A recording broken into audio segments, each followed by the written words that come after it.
So one thing that we've spoken about a lot on the channel is the cuts that are happening to personal underpayments payment and to disability payments more generally that Liz Kendall and the Department for Work and Pensions is planning, part of a green paper that they released recently, which is awful. It's genuinely kind of sick stuff coming out of the Labour government. But what I've mostly done is talk about these policies in abstract. This is a video by a Islington newspaper, the Islington Tribune, I believe, who have their own YouTube channel called Peeps, where they go and interview people on the streets. So what you're going to do, you're going to pause the video while you're watching this, future YouTube viewers, go into the description, find the link to this channel, and you're going to subscribe immediately and like the original video to show support for this content that we're about to watch here. But this is some disabled campaigners in their own words talking about the disability cuts and talking about the Labour Party, and it's a good watch, so let's have a listen.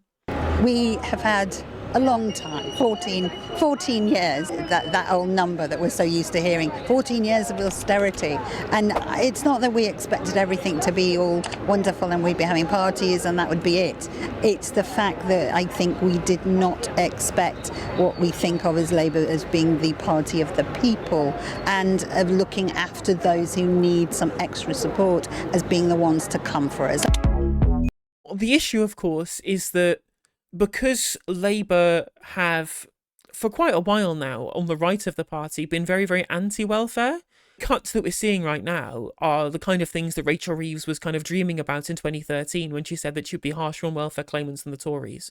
Or indeed, what Liz Kendall was talking about in her campaign to be leader of the Labour Party in 2015. Like, they've always kind of been like this, and they've been able to weaponise the fact that people don't really pay much attention in their day-to-day lives of what happens internally within the Labour Party to kind of get away with being viewed as the party of social justice, even if nobody on the Labour right actually sincerely believes in the concept of social justice.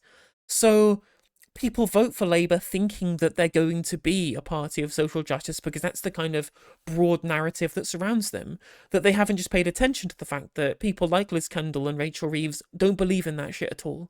They are right-wingers at the end of the day, and that's why they're doing right-wing things when they're in government. And of course, I can't blame people for not knowing the finer points of internal Labour Party politics. It is the media's fault for painting them as being the left and progressive when Liz Kendall and Rachel Reeves are nothing of the sort.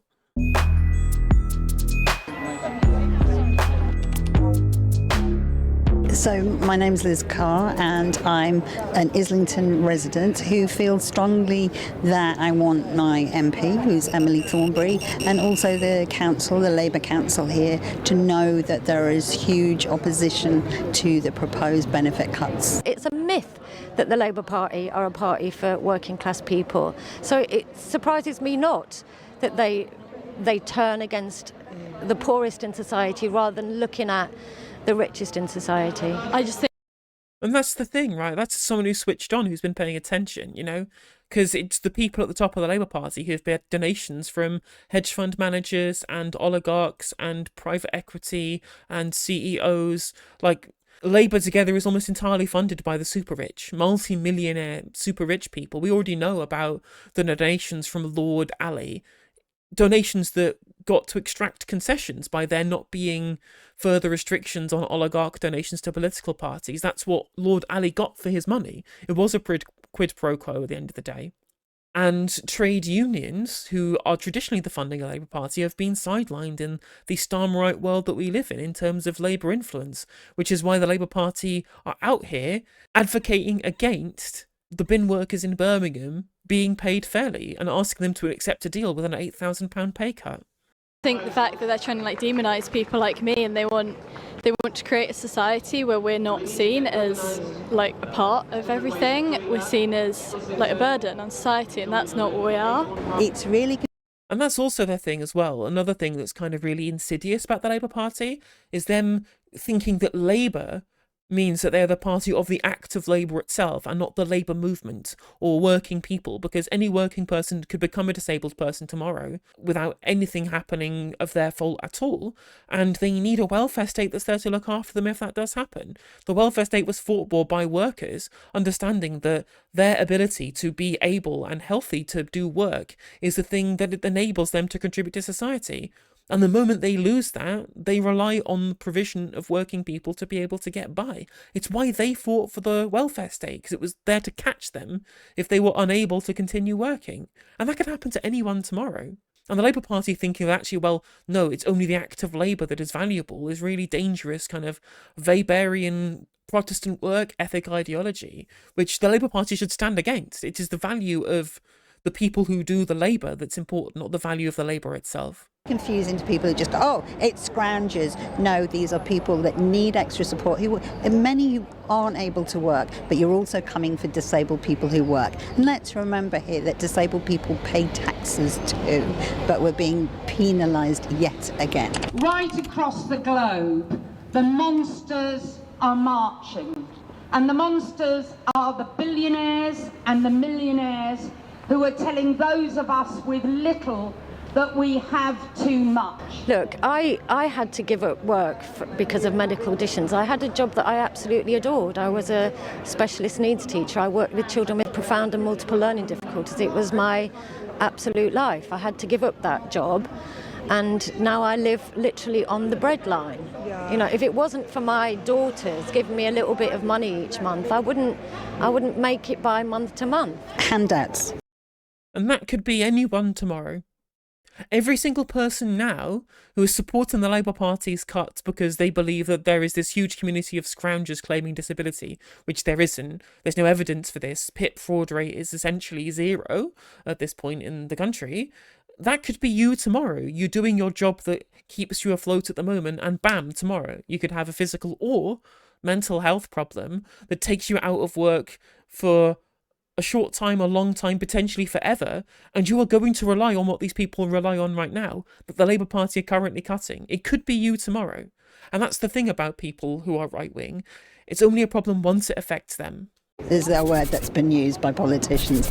These are not handouts. These are entitlements that people have as an acknowledgement of the extra costs that are incurred of being a disabled person, because we live in an inaccessible society. You know, if I lose this benefit, it goes beyond like having an effect on my quality of life, because, you know, the idea that I can afford luxuries as it is now is just inconceivable. I haven't had a holiday, I haven't been able to, I don't go out for meals, I don't have any of that sort of social life because I can't afford it. When I'm sure all of us in the last general election probably voted Labour or some attempt at left of Labour, they promised that there would be a change.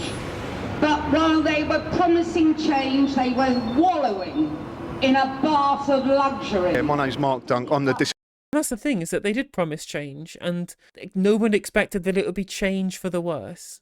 Disability Officer of the Finsbury Park RMT branch. I've come here today to bring our solidarity to the people protesting against the latest round of disability benefit cuts. The Labour government promised change when it was elected. It isn't delivering that change. It's carrying on. It's a continuity austerity government, and it is delivering more attacks on disabled people that we need to resist. PIP is not an out-of-work benefit. It's an extra cost benefit for the hidden cost of disability, and that can be anything from someone's treatment that they need, transport, mobility aids, charging of those aids, all these other things. And I think this is a lack of understanding around this. We want to be part of society. And that's the thing, is all of those extra costs that incurred by disability, all those extra costs that are incurred by disability are all things that help people stay in work. Again, it's not an out-of-work benefit. It has no work requirement. So all of those aids that you need to pay for are things that help people stay in work when they are disabled. And if they lose that, they are less likely to be in work and not more. Labour said change during the election, but if you knew anything about Starmer prior, you'd know he was a bad egg. I mean, that's true. Logical operator, I was screaming it from the rooftops about how awful of a human being Keir Starmer and his Politburo were, right? I was trying very hard to get the message out there. And you know what? We reached a lot of people, but nowhere near enough people to get people to have an alternative in mind when they were voting, because got to get the Tories out, you know. But at least now we'll probably have more cut through now that people are seeing Keir Starmer for what he really is. But instead they want us to just sort of hide away, and like they want to present us as people who are just trying to get out of work, and in fact we want that support to get into work, and that's what they're taking away with these cuts. We need to start looking where the problem lies, and that is that there's been a massive transfer of wealth from the poorest in society to the richest. It's no accident that while we're here talking about benefit cuts and the attack on some of the poorest people in society, that the number of jet planes, private jets, is up. Sales of luxury yachts is up. Like, there's people swanning around with more money than they can dream of. There are empty luxury flats being built all over London. They're using them just as spare change, essentially. They keep these things as assets. We need those to live in. Yeah, we've seen quite... And that's the thing as well, is that in times of uncertainty, especially economic or geopolitical uncertainty, people find minorities to blame. People find minorities to scapegoat. They find that 1% of society they believe is the root cause of all of the problems. Whether it's the disabled, or whether it's foreigners or asylum seekers, or whether it's trans people, whatever it may be, you know, people who have no power because they can't foment any kind of media narrative to oppose them being viewed as scapegoats because they are powerless. It's a very easy way of trying to shift the blame of the failure of capitalism and neoliberalism. Of course, there is a 1% that is the issue. There is a 1% who are the responsible for all of those problems. It's just the richest 1% that are the problems, the wealthiest 1% that are the cause of those problems, and not any of those minorities who've done nothing wrong. But, of course, politics is about taking easy decisions. As much as Keir Starmer and Rachel Reeves and Liz Kendall will bang on, they will wax lyrical about having to make difficult decisions in government, it's actually incredibly easy to take a swipe at embattled minorities who can't speak back to you. That's the incredibly easy decision. It is much harder to stand up to vested interests and powerful interests such as the super rich. Because again, first of all, they have the ability, power, money and wealth to be able to fight back. And also, they're the ones paying these people's bills in government, keeping Keir Starmer in Rolexes, or I guess in Arsenal tickets. A few of these milestones during Starmer's time in office so far, which I think have really cut through and enraged, you know, people who are not super political or following the news like every day, but voted Labour with an understanding that there's some sort of core Labour values, you know, no matter who's in charge, that they'd be getting. I have no idea how to vote. I have no idea how to vote. I actually used to vote for the Green Party. We support a wealth tax, we support increasing capital gains tax in line with income tax. So the unproductive, wealth-owning, asset-owning class who don't do any real work have to contribute at least something back into the country that made them so fabulously wealthy in the first place, so that we can provide the necessary help for those who do not have the means to help themselves, like the disabled, so that we can fund social programs and social projects and infrastructure that benefits everybody, not just the few, you know. The Green Party support this. We have opposed the welfare cuts, and we support plenty of progressive taxation to actually increase the welfare payments rather than decrease the welfare payments. So if you are struggling on how to vote because you feel like Labour have left you behind, there's only one place where you can come to be able to get the things that Labour should be doing, and it's the Green Party. We are the only people who are standing up for everyday people at this point because we support taxing the ultra-rich, and no other party does. To be part of some Labour groups who were trying to make the Labour Party better. And I just couldn't be there anymore because even though some of them had similar sentiments, I couldn't stand by what the government is currently doing. There's nothing that they would do at this point that I would ever believe them again. I think historically as well, they've not been good for disabled people every time they've been in office. Yeah, I think this would be, I wouldn't be able to go back. We elect these people because they're meant to be our representatives, and it's just not representative of what people in the borough actually want, you know, whether it's about the benefit cuts or whether it's about, you know, Palestine. You know, I'm actually tired of keeping and having to lobby Emily Thornberry over issues that are just, you know, not taken seriously. In response to the protest outside her surgery, MP Emily Thornberry said, "We need a welfare system that supports people back into work, helps those who can't work and is financially sustainable. Unfortunately, our current system is not achieving any of this. The welfare system needs major reform, but any changes would need to be fair." What would you like to see? And that's the thing, is that even Emily Thornberry, someone who's ostensibly on the kind of left wing of the Labour Party, not like the socialist wing, but like the soft left, I guess, even she is just parroting government lines about welfare state affordability and whether or not things need to be fair, but we need to get people back into work, whilst not understanding the problem that's keeping people out of work is the failure of the healthcare service. It's nothing to do with a broken welfare system, as she's trying to paint it out to be. The welfare system actually doesn't really have that many problems. It is very much fit for purpose. What's not fit for purpose is the NHS, that is continually suffering under 15 years of underfunding. But of course, Emily Thornberry, even as a backbencher, is still being an apparatchik for the Politburo. She's not actually being her own person or talking about things based upon her own beliefs, ones that she was very forthright in when she was a shadow minister under Jeremy Corbyn. But now she seems very silent about those things. It's just parenting whatever the Starmer Politburo wants her to say. Kind of pathetic, really. Labour do to get your vote? Is there anything they could do to win you back after this? I don't know. I mean, it probably takes some time and some hard work, but I'd like to see just some more kindness in the narrative. I'd like to see them trying to do what they can, whereas now it's like they're trying to do everything they can to demonise us. I didn't want to vote Labour this time, and that's because I'm somebody who very vocally opposes assisted suicide. I have my badge here, Better Off Dead ? I made a documentary for BBC looking at why, as a disabled person, I oppose. We know that when you cut our benefits, when you take away the essential life supports that we need, that terminally ill people, older people and disabled people need, no wonder we feel like a burden, no wonder we feel that like we have no option other than to end it, and people will see that as okay, that we are better off dead. So I didn't want to vote for Labour because I know that they are supportive, that Starmer particularly is very supportive of that law passing, but I just didn't want a Tory government. I have figures on my phone. And that's why I'm glad that a lot of people have changed their opinion between first and second reading, because the second reading of the bill was awful. I'm very glad that opinions have shifted on assisted dying. I mean, I was reading a story out of Canada, which was that somebody has chosen to go through a MAID because they couldn't find anywhere to live that could be modified to help her deal with her disability. And I'm just like, what stage of neoliberalism is this?